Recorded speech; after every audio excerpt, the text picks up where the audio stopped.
Thiruvarur 26 December 2025 1791வது கதை. வேகம் வேண்டுமா?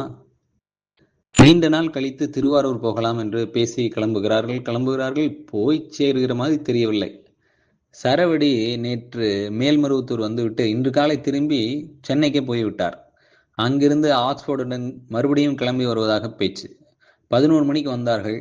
அங்கிருந்து வழியில் 10 நிமிஷம் சின்னதாக ஒரு வேலை என்றார். SRM கல்லூரியில், ஆக்ஸ்போர்டு. கடைசியில் அது 3 மணி வரை போனது. சார், நீங்கள் எழுத நாங்கள் இனி கண்டென்ட் கொடுக்க மாட்டோம், நாங்களே கதை எழுதிக்கிறோம். உங்களுக்கு லாயல்ட்டி 1.5 லட்சம் தானே வந்திருக்கு, எங்களுக்கு எழுத்தவுடன் 80 லட்சம் கொட்ட போகுது. உங்கள் டைட்டில் மின்சார உதறுகள் தானே, எங்களுது பாருங்க என்று சரவடி சரமாரியாக பேசிக்கொண்டே போனார். என்னவோ பண்ணுங்க, ஆனால் 6 மணிக்கு மேலே பயணம் செய்ய வேண்டாம். 6 மணிக்கு எங்கே போகிறோமோ அங்கே என்னை இறக்கி விட்டுருங்கப்பா என்று கேட்டேன். சார், அதெல்லாம் அந்த காலத்தில் கரண்ட் இல்லை, ஊர் அடங்கிடுச்சு. இப்போல்லாம் ஹெட்லைட் இருக்கு. நீங்கள் என்ன சார் கற்காலத்திலே இருக்கீங்க? இலை தலையை கட்டிக்கிட்டா தூங்க போறீங்க என்றார் ஆக்ஸ்போர்டு. சரவடி பொள்ளாச்சியில் தங்க அறக்கட்டளை விழா நடத்துகிறார். வெள்ளிமலை மேடம் கருகிய ரொட்டி தத்துவம். இதுதான் போன 1790வது கதையில் வந்தது என்று சொல்லியிருந்தார். இடையிலே அது என்ன என்று பார்த்தேன். Burn bread principal.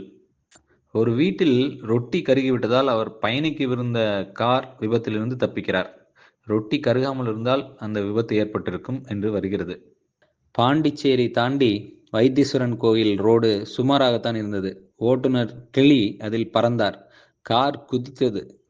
இந்த ரோட்டுக்கு இவ்வளவு வேகம் தேவையா என்று கேட்டேன். சரியாகத்தானே இருக்கிறது, ஆனால் ஆக்ஸ்போர்டு அதை திருப்பினார். அப்போ தம்பி கிளி, இன்னும் கொஞ்சம் ஸ்பீடா போங்க என்றார் ஆக்ஸ்போர்டு. வயசாயிருச்சு போல, பயப்படுறார் என்றார் சரவடி. ரோட்டுக்கா என்றார் ஆக்ஸ்போர்டு. சார், எங்க புக்குக்கு அணிந்துரை யார் தெரியுங்களா என்றார் சரவடி. விவேக் அண்ணனா என்றார் ஆக்ஸ்போர்டு.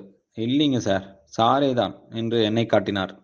முன் சீட்டிலிருந்து திரும்பி, புத்தகத்துக்கு நிறைய கண்டென்ட் இவர்கள் கொடுத்தாலும் அதில் 1% தான் நம் கதையை எழுத முடிகிறது.